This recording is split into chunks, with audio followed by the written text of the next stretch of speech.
Halo sahabat, ketemu lagi di kanal Kolase Sakeluarga. Hari ini gua ada di tempat yang sangat istimewa bersama orang-orang yang istimewa juga. Mereka adalah orang-orang yang sangat tangguh, orang-orang yang punya inisiatif luar biasa, memperjuangkan nasib banyak orang meskipun harus mengorbankan harta benda tentu saja. Dan sekarang kami sedang ngobrol di sebuah lokasi. Namanya nih apa nih Pak? Tambarjo, Kampung Nelayan. Tambarjo. Kampung Nelayan Kampung Tambarjo. Nelayan di daerah Semarang.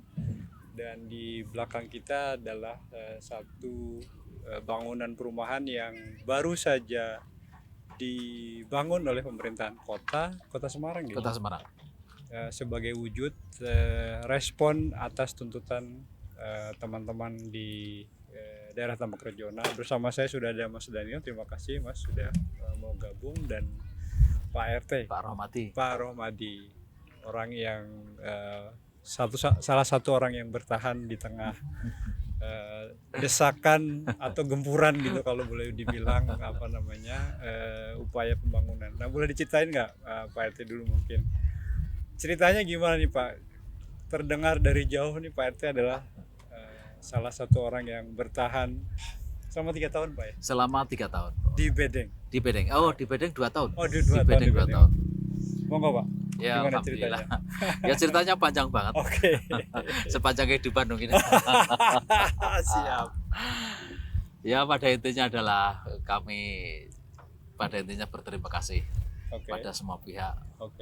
Kami sudah dibimbing, dituntun untuk memperjuangkan hak-hak kami. Tentunya tidak lepas dari pendamping seperti mentor kami ini. Mas Daniel. Beliau dan Mas Daniel. Salah satunya.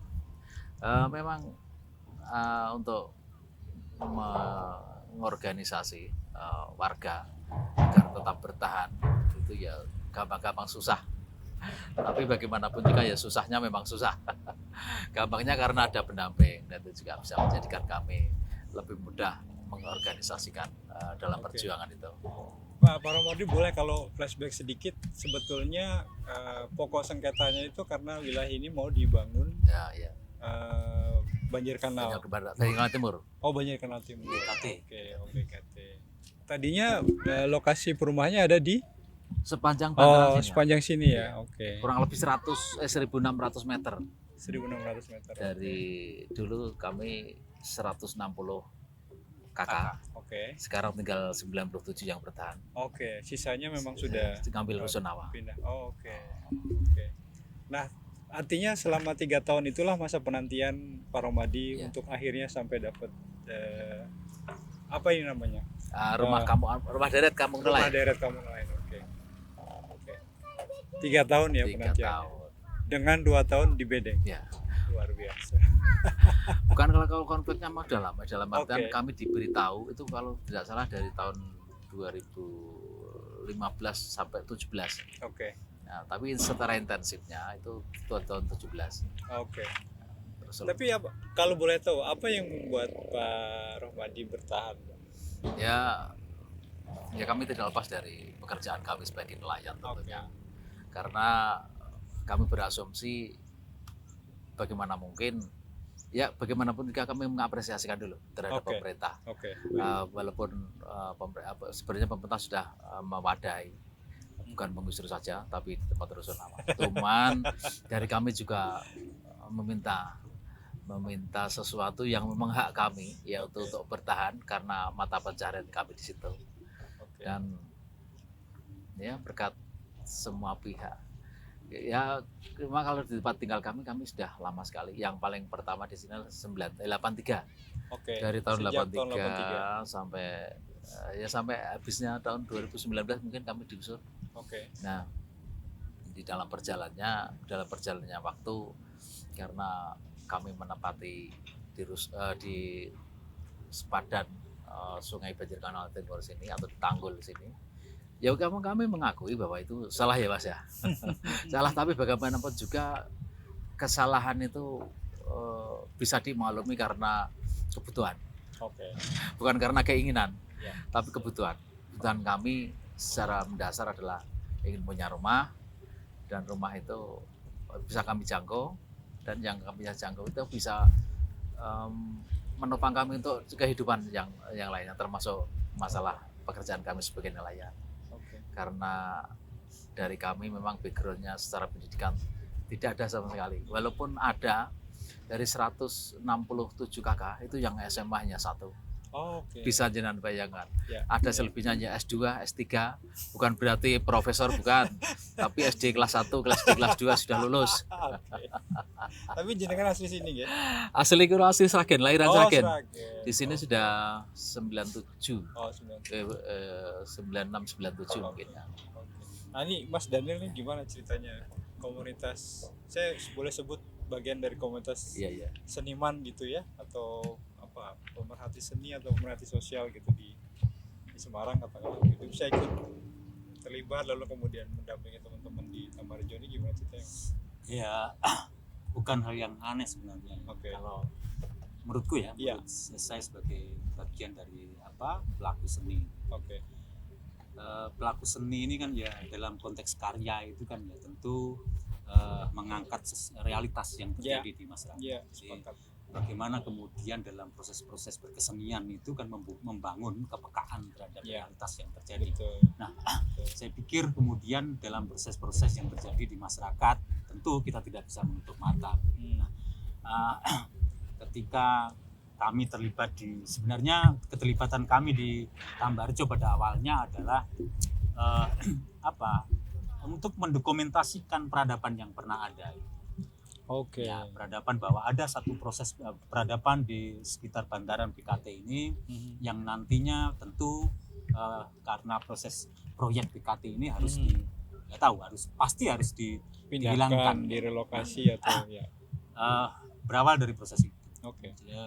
Kemudian relasi kami sedemikian luar biasa, sangat dekat betul, kemudian sudah menyatu dengan mereka, dan menurutku bahwa praktek-praktek yang terjadi dalam konteks pembangunan dengan pola-pola penggusuran itu sudah zamannya. Oh iya. Jadi zamannya sudah sedemikian terbuka. Iya. Dan kita tidak berada dalam satu negara yang otoriter. Iya. Maka Sudah kita lewati lah sudah fase. kita lewati. Nggak boleh dong kemudian pola-pola yang dipakai pada zaman-zaman menghadapi penguasa yang otoriter. Iya. Nah, itu yang kemudian kami dan teman-teman itu berangkat dari sana. Jadi nggak bisa ini pola-pola ini dilanjutkan. Oke lah, mungkin masyarakat di Tambarjo menempati bukan tempat mereka, bukan hak mereka. Tapi ini adalah persoalan bangsa ini, persoalan warga negara ini yang harus diselesaikan dengan manusiawi. Gitu. Bahwa mereka ini bukan kemudian objek yang gampang saja. Bahwa mereka ada di situ ya karena mereka belum cukup sejahtera, kan begitu. Tidak ada pilihan lain ya? Tidak ada pilihan lain. Nah, maka tentu pola-pola yang harus dibangun ya pola-pola yang memanusiakan, memenangkan semuanya. Nah, dari sanalah kemudian kita mencoba untuk mendampingi mereka, karena apalagi dalam konteks tadi yang disampaikan Pak Romadi, biasanya ketika ngomong gusur itu kan nggak mikir apa-apa, yang penting pindah dari sana. Betul. Mereka nggak pernah berpikir apakah kemudian dalam perpindahan ruang peradaban itu kemudian ada kebudayaan yang baru, yang harus ditinggalkan, mata pencarian dan lain sebagainya. Gitu. Nah, hal-hal kayak gitu yang perlu dipikirkan sebenarnya dalam proses-proses pembangunan hari ini. Kemudian kami dampingi, kami siap. Mereka juga bagian dari kami. Kami juga tentu bisa jadi bahwa kami yang kemudian menjadi korban atas itu pada ruang-ruang berikutnya jika tidak pola-pola yang semacam itu tidak segera dihentikan. Minimal paling tidak memberikan satu wacana baru dalam proses penyelesaian persoalan-persoalan di masyarakat kota misalnya, atau masyarakat manapun gitu, sehingga pola-pola penggusuran tidak terjadi. Nah, maka pada awalnya ya kita duduk bersama mencari jalan. Jadi pola yang kita pakai adalah pola solutif, bukan perlawanan berhadapan-hadapan. Jadi tadi saya bilang bahwa negara ini sudah tidak lagi dikuasai oleh penguasa yang otoriter. Ya. Bahwa pemerintah ini sudah kemudian dipimpin oleh rakyat. Jadi di mana-mana ada gali terminal bisa jadi ketua DPR, ya kan? Atau masyarakat yang mana, tukang mebel bisa jadi presiden. Artinya bahwa hari ini rakyat ini sudah sangat bisa mengintervensi negara, kan gitu. Nah, maka pola-pola solutif, pola-pola duduk bersama mencari solusi bersama ini yang harus kemudian dikedepankan. Pola itu yang kemudian kami dan kawan-kawan kembangkan. Jadi siapa yang kemudian bisa mengakses kemana, ya kita manfaatkan. Siapa yang punya akses dalam konteks ke Komnas HAM, ya kita manfaatkan. Siapa yang bisa mengakses ke provinsi, gubernur misalnya, kita manfaatkan. Siapa yang kemudian bisa mengakses ke wali kota, ya kita manfaatkan. Nah, mereka kita ajak duduk bersama. Pola itulah yang kemudian yang kita jadikan landasan dalam proses gerakan kita itu sampai hari ini.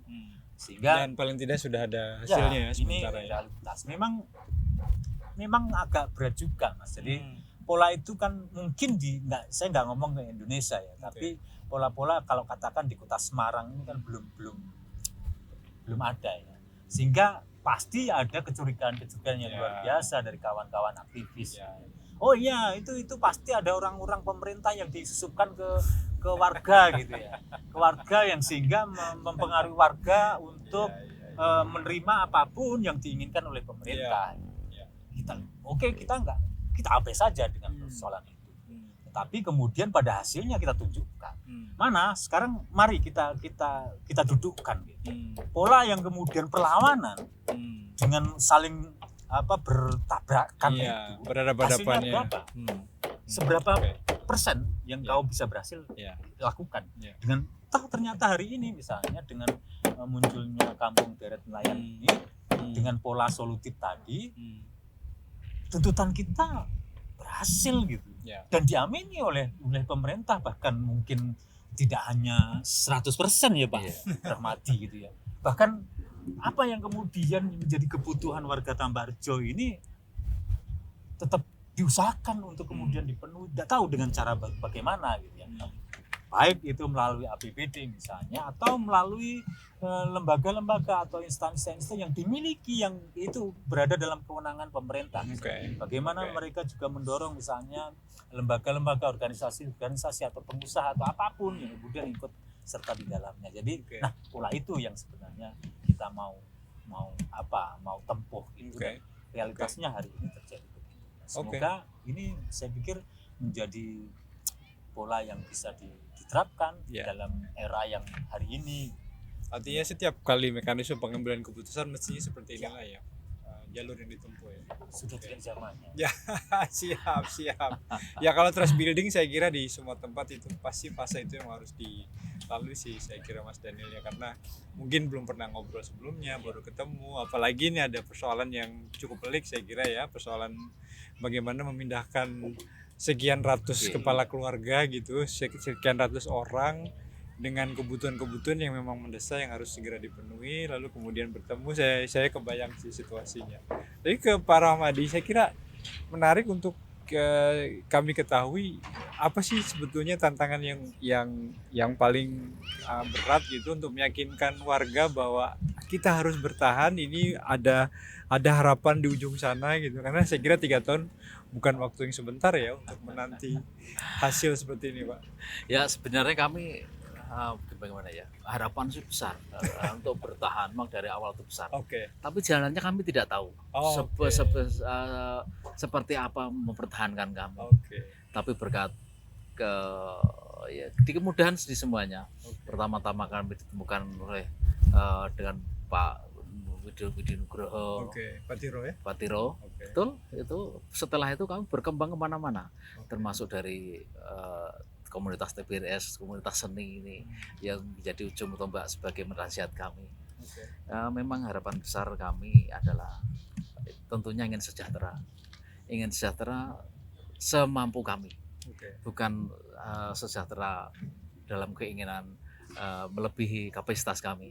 Dan kami sederhana dan memang awal-awalnya untuk meyakinkan masyarakat itu seperti ujung keris sama ujung keris.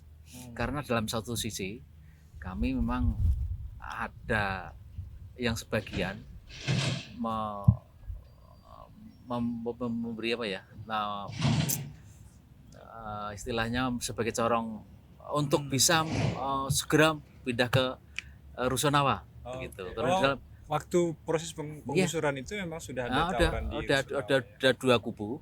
Yang satu itu mempromosikan enaknya di rusun, tapi yang satu tetap bertahan walaupun di rusun itu memang sudah fasilitas memang ada, toilet, tempat duduk, bukan nongkrong.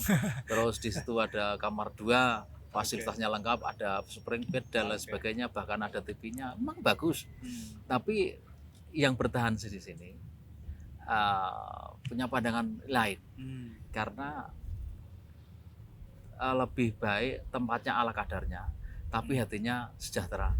Penghidupannya mudah, dan juga kami seandainya kami diadu dengan yang berpendidikan dan lain sebagainya, yang menjadi korban tentunya anak-anak.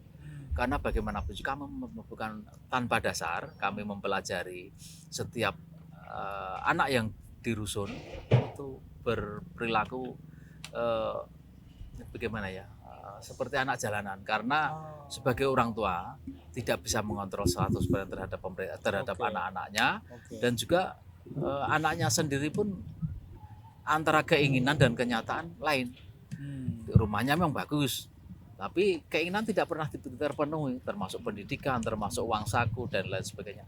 Akhirnya yang kami pelajari, di setiap rumah rusun itu banyak sekali anak-anak yang minum, ngelem, istilah penyelewengan sosial dan lain sebagainya. Memang itu yang kami pertahankan, dan alhamdulillah dengan dukungan semua pihak kami bisa mempertahankan hak kami, dan bisa dilihat sendiri kenyataan kami untuk saat ini memang lebih bahagia dari waktu digusur kemarin. Sorry Pak, ini ada berapa rumah ya? 97 ya. Ini sesuai dengan yang kami ajukan, memang 97 kakak. Karena memang yang bertahan tinggal 97. Ini menarik tadi ya, Mas Rene, ceritanya Mas Ramadi itu sebetulnya kan kalau saya tangkap ya, memindahkan manusia bersama keluarganya itu kan tidak sekedar memindahkan dari satu tempat ke tempat yang lain, tapi saya kemudian berasumsi bahwa ini ada habitat yang dicabut gitu ya, karena ini bagaimanapun juga kan komunitas nelayan, lalu kemudian pindah ke Rusunawa, bener nggak saya asumsi saya? Jadi benar ya? Iya, jadi apa yang tadi disampaikan, yang pindah ke Rusunawa itu kan memang yang di sini ini kan tidak semuanya nelayan. Dari 100 berapa itu tidak semuanya. Dan mereka yang mau, yang kemudian bertahan ini kan ketika mata pencahariannya ini kan nggak bisa mereka tidak bisa kemudian misalnya pindah Rusunawa, itu kan terlalu jauh dengan ruang produksi mereka. Mereka bertahan. Mereka nggak ngerti nih tadi yang disampaikan Pak Ramadi. Apakah kemudian ke depan ini kami punya harapan atau tidak? Nah, karena jelas realitas yang terjadi, contoh-contoh dimanapun selalu kemudian rakyat kalah dalam proses itu kan gitu. Nah, sehingga sebenarnya ketika masyarakat nelayan dari 97 ini sebagian besar adalah masyarakat nelayan yang mereka mau tidak mau harus bertahan di sini, karena ini adalah ruang produksi mereka gitu. Dari sanalah yang kemudian kita juga ikut mendorong itu. Jadi gosok ya agar mereka bertahan, ya mereka pasti akan bertahan dengan cara mereka gitu. Karena ruang produksi mereka di sini. Jadi mungkin ya kalau tahu itu mereka akan pindah, nanti akan muncul kembali persoalan baru. Nah, Mas Mam seperti pasti itu. Karena ruang produksinya di sini. Nah, ini yang kemudian paling kami ini adalah mendampingi mereka dalam konteks bagaimana kemudian persoalan-persoalan itu bisa terselesaikan. Itu yang kemudian memberikan harapan ke mereka dengan segenap pemikiran kami bahwa yuk kita mencoba bersama-sama untuk memperjuangkan yang kemudian memang harus diperjuangkan. Menjembatani dialog dengan pengambil kebijakannya lah ya. Tapi keren juga nih Pak Ramadi, bisa kemudian dapat support dari berbagai komunitas meskipun tadi mengatakan bahwa di awal bingung sebetulnya harus menghubungi siapa gitu. Tapi kenal sama Pak Tiro ceritanya gimana jadinya Pak? Dengan Pak Tiro kami diperkenal dengan temuin Mas Ari, Oke. Mas Nugroho. Budi Nugroho Oke. seperti itu. Dan alhamdulillah sampai kami mengapresiasi betul sama. Dari situ baru kemudian jaringan terbuka Iya, iya. lebar ya. Sekarang jadi saudara. Alhamdulillah. Sebenarnya bukan dari Pak Tiro saja yang berkecimpung di sini. Iya. Banyak termasuk dari LBH Iya. LBH Semarang. Saya sempat lihat film dokumentasi di sana. Terus yang paling mengagumkan juga seperti Lebah, yaitu relawan dari Mahasiswa kayaknya. juga mahasiswa. saya lihat, Nah, yang Pak. mau saya bilang seperti itu. Oke. Mahasiswa seperti Lebah yang siap mengetuk siapapun yang mengganggu kami. Nah, seperti Penyemat itu. ya, oke. Memang Oke. dalam konfrontasi kami terhadap penguasa, termasuk Satpol PP, itu kami banyak disupport Mahasiswa. oleh mahasiswa. Beliau adalah darah-darah muda. ya memang kami menjadi semangat dari situ. Oh, oke, karena ternyata nggak sendirian. Iya. Ada yang lain yang punya. Alhamdulillah. Nah, kalau sekarang apa yang belum, tuntutan apa yang belum terpenuhi? Oh, alhamdulillah. Ya, tuntutan kami memang sebagian besar sudah. Oke. Ya, siapa tahu dari obrolan seperti ini nanti didengar oleh semua pihak. Amin. Ada Amin. Amin. dinas-dinas terkait, bahkan gubernur atau wali kota ya Mas ya. Ya harapan besar kami mohon dari pemerintah tidak melepaskan begitu saja dari persoalan kami, termasuk mata pencaharian kami yang utama, termasuk anak-anak pendidikan kami. Oke. Yang paling krusial adalah fasilitas sosial, Pasuk, yaitu pasos. termasuk musola TPQ, Oke. karena bagaimanapun juga dari 300 kalau berbulan 332 kepala jiwa, Oke. kami harus memerlukan Ya. ruang ibadah. Itu. Nah, yang kami inginkan seperti itu. Terus anak-anak kami tidak, kalau sore tidak main seperti biasa. Kalau ada TPQ ya insya Allah bisa bermanfaat. Oke. Terus yang paling kami dambakan adalah saung-saung atau gubuk-gubuk Oh, sebagai tempat pemicu berinteraksi. pemicu untuk pembangkitan ekonomi kami. Oh, Nah. oke. Oke. Terus termasuk juga ini tidak lepas dari campur tangan semua pihak, entah itu dari pemerintah atau dari LSM atau dari perorangan, yang pada intinya adalah kami sangat memerlukan kebangkitan ekonomi. Banyak sekali yang ingin kami yang kami bayangkan, termasuk di sini ada pom bensin mini atau tempat sembako sebagai pusat dari konsumsi masyarakat. Artinya unit-unit usaha Nah, ya. seperti itu. Oke. Terus ada juga tempat-tempat tempat-tempat dari alat tangkap tangan. Nah, karena bagaimanapun juga kami sebagai nelayan, kami juga harus punya tempat untuk merealisasi tempat sebagai tempat alat nelayan kami. Oke. Dan tentunya kami mohon dukungan pula untuk menyatukan persepsi dari nelayan agar dijual di satu tempat di sini dan nanti keuntungannya bisa menopang dari kehidupan ekonomi kami seperti Oke, itu. jadi semacam koperasi gitu. Nah, seperti itu. Ya. Mas Daniel gimana lihat? Apa agenda yang Ini sebetulnya kan belum selesai. ya ini baru awal ya? Ya, ini belum selesai. Jadi tahapan pembangunan aja belum selesai. Oke. Dari Artinya yang fisik ya? Ya, secara fisik saja belum selesai. Oke. Jadi masih ada beberapa tahapan yang belum. Jadi dari gambar dari ide yang sudah disepakati itu kan masih banyak juga tahapan yang belum selesai. Nah, tentu tahapan yang terakhir menurut saya adalah yang jadi juga penting di dalamnya adalah tadi pengembangan menuju kesejahteraan warga. Nah, ini kan kalau makanya sebenarnya menurut saya ini menarik sebagai laboratorium. Oke. Ini Sepakat. bagaimana kemudian semua dinas di pemerintah kota ini kemudian memakai kampung nelayan yang ini adalah peradaban baru. Banyak program yang bisa diuji cobakan di sini. Oke. Baik itu dari pariwisata, Sepakat. baik itu dari dinas koperasi, baik Ya. itu dari dinas kelautan, Ya. atau siapapun. Pendidikan Ya, bahkan pendidikan kesehatan. dan sebagainya. Ya. Nah, ini jadi satu laboratorium yang mungkin ini bisa kemudian menjadi acuan untuk kemudian analisis ke depan. Jadi bagaimana proses dari awal ini membangun peradaban baru ini sampai menjadi. Nah, kalau itu bisa dilakukan dan tercatat sedemikian rupa, saya pikir ini adalah satu sumbangsih bagi proses kemanusiaan. Nah, kalau itu bisa dipahami secara bersama-sama, kemudian diamini oleh semua pihak, baik pemerintah kota maupun lembaga-lembaga, LSM dan kawan-kawan dan masyarakat semuanya, ini bisa kemudian menurut saya bermanfaat tidak saja bagi warga Tambak Rejo, tapi banyak bermanfaat bagi menurut saya kemanusiaan. Iya.